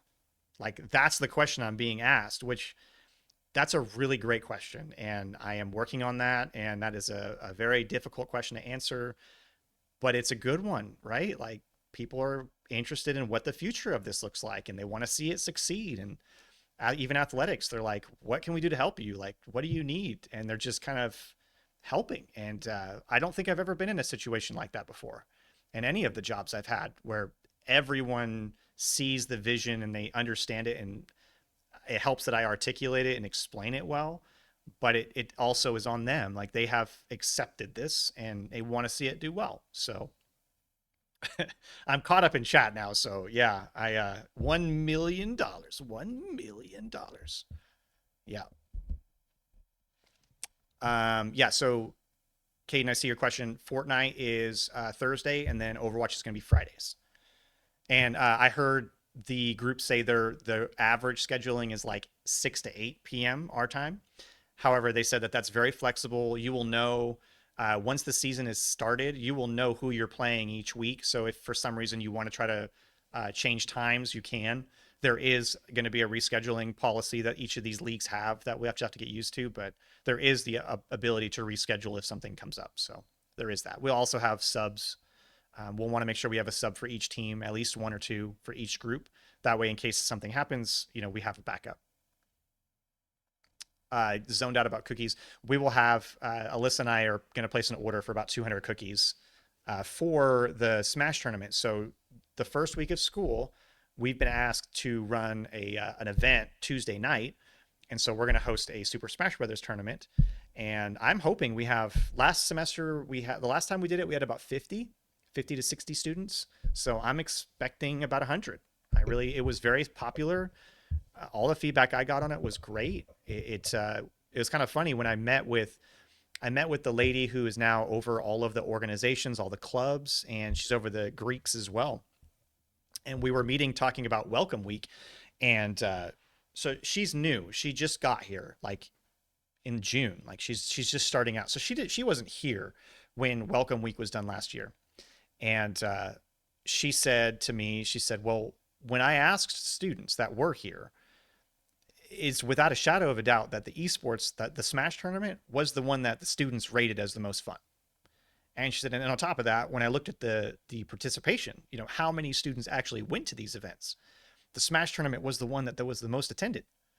So she's like, based on what I see, you have the most popular event on campus. I don't disagree. Let's be clear. I don't disagree. I just didn't know that from my perspective. Like I thought I went well. I thought we had fun. Like we had a good amount of students there. It was a blast. The president came. That's the other thing, you know, talk about support. And Freeze, I see you in chat. Like, please come down and help. Like, and or just come down to hang out and visit. Like that's the other thing. Like that's like the president showed up. He sat down. Like he was in the crowd while this was going on. So support is not just the financial things, it's also them being there. And I have people that believe in us, and they show up. They show up to our events, and they don't know what's going on. Like Gerald Williamson, he's like a hero here at East Central University. He's one of our great fundraisers, and I help him with his technology questions. Like he'll get locked out of his email or something, and he'll call me up, and you know I'll come help him. But even he shows up, and he doesn't know. Like he wants to understand esports, he wants to know what it is, but he's in a different generation. Like he was a basketball coach here 40 50 years ago, but he shows up, and he'll come and he'll hang out and he'll visit and he'll be there at the event just to be there as a support. And so support is not just financial stuff, it's not just helping, it's being there. And I've been very happy too. They show up. They'll be, and when you can get the president of the university to show up to an event, like that's a big deal. It's a big deal to me. Like that's as a student, I remember John Hargrave was the president when I was a student, and I remember clearly, like when he would come to events, it meant that event was the big deal on campus. Like that was where things were happening. So it just was it was a really good thing. And funny, Alyssa, she's Mystic in here. The first interaction she had with esports was at that event, at that first Welcome Week Smash tournament. And after that event, she immediately was like, okay, this is pretty cool. We got to figure out how I can get hooked up in this. And now she's helping out in big ways. So it's that Welcome Smash tournament is fun. It's a great event. But it's really just to teach people that we exist and to help them connect with us. And yeah, please, Freeze, come down. It will be August. Oh my goodness, what's with this calendar? It will be August 20th, 6 p.m. to 8 p.m. And I will need help. Like I will need help with, I actually, it's funny, Alyssa and I met this week just to kind of plan and get ready for it. And I think my biggest fear is that too many people show up, because we have one Nintendo Switch. And what I did is I put that one Nintendo Switch down in the auditorium. And so like on the giant screen is playing Smash Brothers. So they're playing in like the auditorium. So the auditorium seating is where all the participants are. And then they come down to the center stage to play each other, like in front of everybody. And that's what made it so much fun. It was like we were all there in that same room chanting and cheering and yelling, and it was great. But if like 150 people show up, I won't be able to facilitate that in 2 hours. So thankfully, because of the relationship building we're doing, this is important. Like this kind of stuff is super important. To make this program grow and long-term sustain itself, we have to have like really good relationships with the people around us in our area, because things like this are going to happen. So the Bing High School, their coach, Josh Carlin, he agreed that he would be here on the 20th and he would have their 10 Nintendo Switches ready to go. So that way, just if something happens, like we need to bust that out, we can set out 10 Nintendo Switches within 30 minutes and then have a tournament going. So that's the kind of stuff that's like really special to me, but it's really important. And yeah, so I reached out to Josh and he's ready. He's got us backed up. So the one thing that was my biggest fear, somebody was able to help with. And because of the relationship building we've been doing and because of the efforts we've been doing, it was not a difficult thing to find that fix. And somebody was very willing, like, yeah, I'll be there. Absolutely. That's what this needs. And so shout out to Josh. That's my Josh Carlin. Super good guy. Yeah, so Freeze, come down. Definitely. I was going to say if Welcome Week is for all students. Um, um, It's a good question. So Alyssa's asking me work. You're asking me work questions. You realize that? Like, this is a work question, Alyssa. This is something we should meet about. That's fine. It's fine. No, so Welcome Week is primarily to welcome these students back to campus. That's what that's for. So it should be for students. We will do a community Smash tournament. We will absolutely do that. I reached out to two people. I reached out. Actually, you just reminded me about one other person. I reached out to two people that we ran events for last year, and both of them said they will want to do an event sometime in the fall, like very early. So one of them said like mid-September. One of them said before October. So we will have community events. We will have community events that we will be able to, support other people.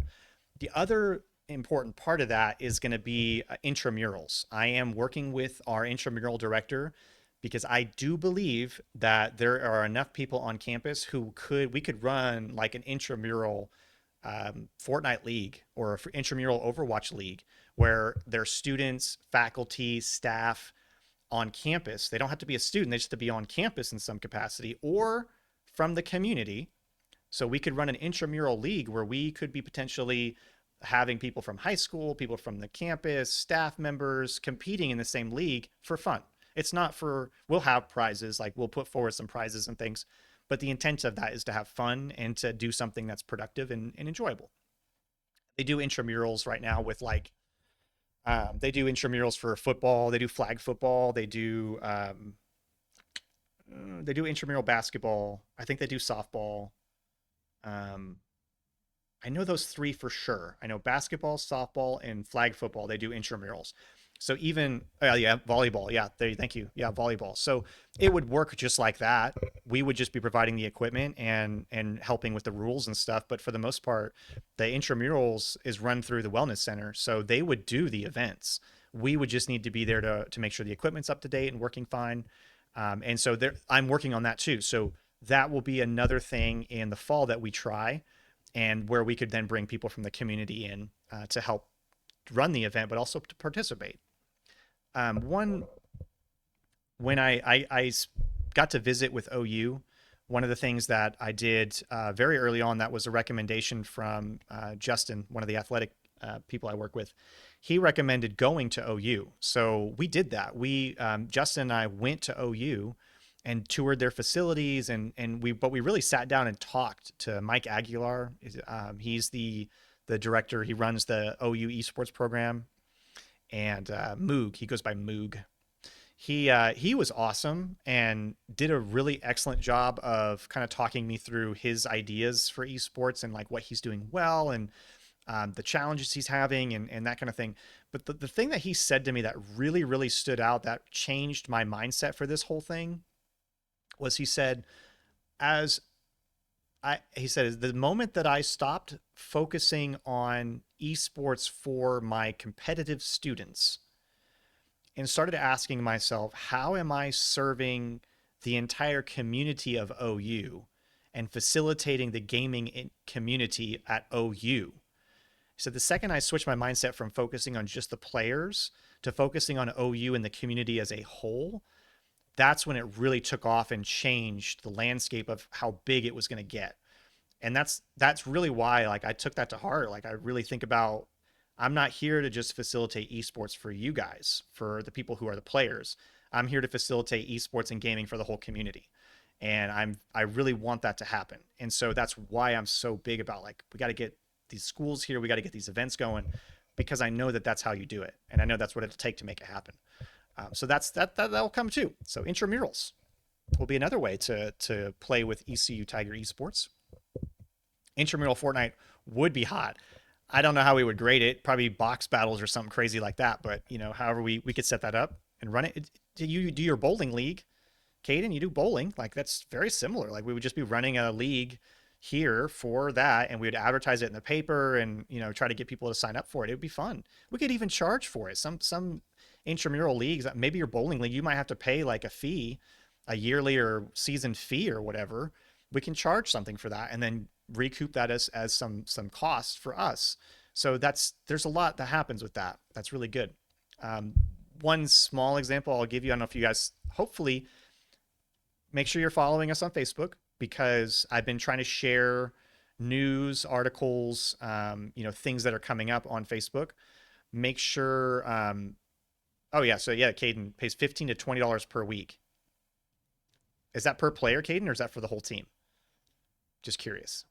And just keep in mind, like that fee for bowling is to cover the cost of the venue, like you maintain the pins and all that crap. I'm sure that's what they're telling you as to what that is, what that's for. Yeah, I'm curious if that's per player or if it's, for the team. But follow us on Facebook. I try to keep all of our news updates, cool things happening. I'm going to try to continue to, one of the things, the mission statement I put out talked about, really educating about esports as a whole and how the changing landscape of esports is as you're a student. So I'm going to try to post articles and share things that are relevant to us. So for example, the Chickasaw Nation just announced that they're going to do a STEM camp, and it's going to be esport focused. So that's great, like awesome. Super excited about that. I'm going to be running an esports camp as well in the summer, but mine's more focused on the STEM, as far as the types of jobs and the skills and job types that you might go into if you continue with esports as your career. That's what mine will be focused specifically on the esports industry as a career, and what jobs you could find yourself in, and just dabbling in each of those jobs to give you a little bit of a taste of that, and then kind of expose you to esports as an industry. That's really my intention. They appear to be going at it more from a robotics camp type thing, where it's more fun. And however, I don't know if they have it lined out all the way yet. I'm not. You can go read it if you want to, but that's an example of something I share on Facebook, because that's great. That's an improvement. I want to see more esports being done, so that's great. It's a good thing. I try to, on Discord, post things. Discord is more like announcements, news. I'm trying to replicate, like if I post something on Facebook, to try to remember to get it on Discord. That's something I'm trying to do. So that will be a way to get news as well, through that. Talk about emailing. Lane brought up emailing the students. I will be doing that in the fall. I have to just ask, but most likely I will be sending that Smash flyer, to the Smash tournament flyer, to everybody. Like that will go out to all students directly to their email. The reason I'm doing that too is because sometimes when I try to get things in the Campus Connection, I'll send it, but it won't get to the next week. And so there's been some timeliness issues with that too. So I want to make sure we get the tryouts and the tournament. The tryouts are a good example, right? Like I got that, I sent it to Alyssa, and I worked on a flyer for it, and we sent it to the Ada Jobs Foundation, or not Ada Jobs Foundation, the Ada Chamber of Commerce, and they are sharing out our tryouts flyer. So like even the community is being supportive of what we are trying to do. So it's just a really, yeah, I don't know. It's very unique. I don't know if it's me, I don't know what, but it's great. I can't complain. I'm accepting the help and asking for help and trying to grow and learn and figure this out as we go. So that's the best I can do. So Cadence is per player, $12, wow, woo, $15 to $20 per player per week. That's pretty intense. That's probably typical. I mean, you're probably used to that. That's probably an accepted fee. It's like one of the things when I was golfing, you'd go to the range to hit golf balls. So you have to pay for those golf balls that you smack out into the oblivion. So, but you have to, it's kind of an expected cost to pay for golf balls when I go practice. Like that's just expected. Not with esports, unless I got to buy the game or I really want that Transformer skin, then maybe it's going to cost me money. But for the most part, no. Unless you're my wife and you really want that Palia skin, you really want that new outfit in Palia, and you just cannot help yourself. And then I walk by and see you scrolling through the outfit selection for like 15 minutes, going up and down and trying on outfits for like a long time. And I'm sure you'd been doing that for like an hour, just trying things on to figure out which one was the best value, the best bang for your buck. I'm not calling my wife out here in particular at all or anything, but yeah. I just got what Bumblebee Bastion? What is that? What is that? Oh yeah, here she comes to her defense. Here comes Destiny for her defense. 5 days. Woo. You're really pushing the envelope there, waiting waiting 5 days for a purchase. You know how long I've been waiting to buy a motorcycle? Answer that one. It's been a long time. Long time. What's Bumblebee Bastion? Is this something I should not be Googling on a school computer? I feel like it might be. Oh, it's the skin for Bastion. Oh my god. This is horrible. Here I thought there was a whole game that you were trying to teach me about where you might be a bumblebee and you may or may not be building a fort. You know, like this is so bad.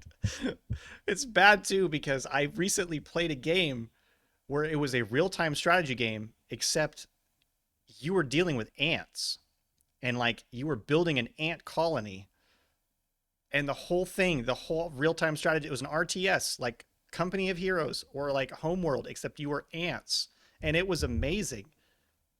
It was amazing. Okay, Beehive Simulator on Roblox. I don't know if that counts. Oh my gosh.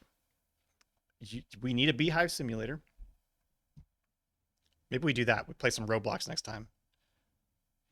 No dogging on Roblox. Like Roblox, you talk about esports, wishing esports existed when you were a kid.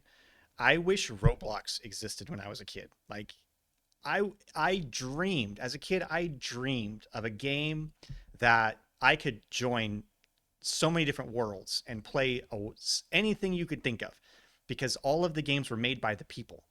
And I just really was obsessed with that idea as a kid of like making this game platform where me as a player, I could create a world of content that was unique. And that's what Roblox is. Like people think of Roblox as a kid's game. It is not a kid's game. Kids just play it a lot. It's very accessible and it's kind of geared towards that. But here's one hot take I can tell you. There is no other place in the gaming world that you can play tower defense games like Roblox. And in fact, some of the developers of games that they make tower defense games are making them in Roblox now because it is the most accessible platform for their type of game. Like that's crazy to me. I love tower defense games. Like that's one of my favorite genres, but it's in Roblox. So Roblox is a platform where users can create content using their creation kit, and then that's how the worlds get made. And so you have everything from, my wife plays Adopt Me, like you adopt pets and like you have to like take care of them. It's kind of like Tamagotchi. That's probably it's like Tamagotchi. I mean, that's really what it is. You're collecting pets and you're feeding them and keeping them clean, and you know it's you have that. You have my kids, they play like dress up games where like they'll join a thing and it'll say the next thing is cowboys, and like they have to dress as a cowboy or cowgirl, and then they get graded on their outfit. Like, and then there's tower defense games, like very serious tower defense games that are like very difficult. There are some of the better first person shooting games are in Roblox. Like it's just a thing. Like it is a game engine. That's what Roblox is, a game engine, and it supports so much. There's some people on the team, the esports team, who play Roblox, so they know what I'm talking about. If you don't, you need to download it and try it out. Try it out.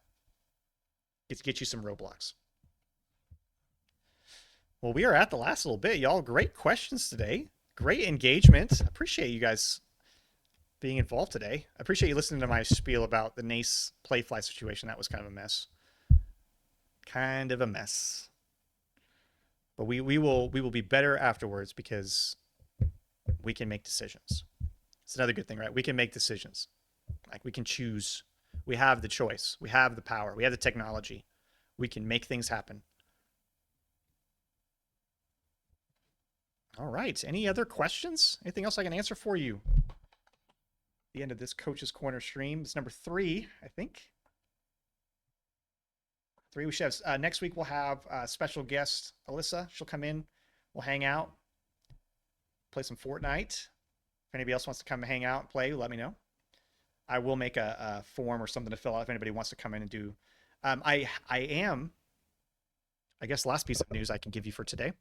I am actively looking, and because one of the things to serve the community here better is to have speakers, people come and talk. So I am next week. I'm going to be looking for some people to come on here on the Coach's Corner who might be like coaches from other universities. I'm going to invite some people from the actual companies that we're paying.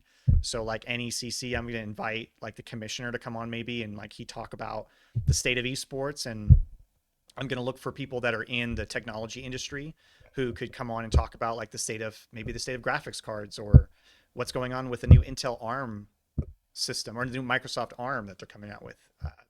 There's a lot of cool stuff. So I want to try to do that, try to bring some people to interview here for you guys, but then also find some speakers to come to campus and talk to the community as a whole about, the state of gaming, that kind of thing. So I'm looking for that. I want to do that. And that's kind of comes from you guys' ideas here of having people come on and talk. So it's good stuff.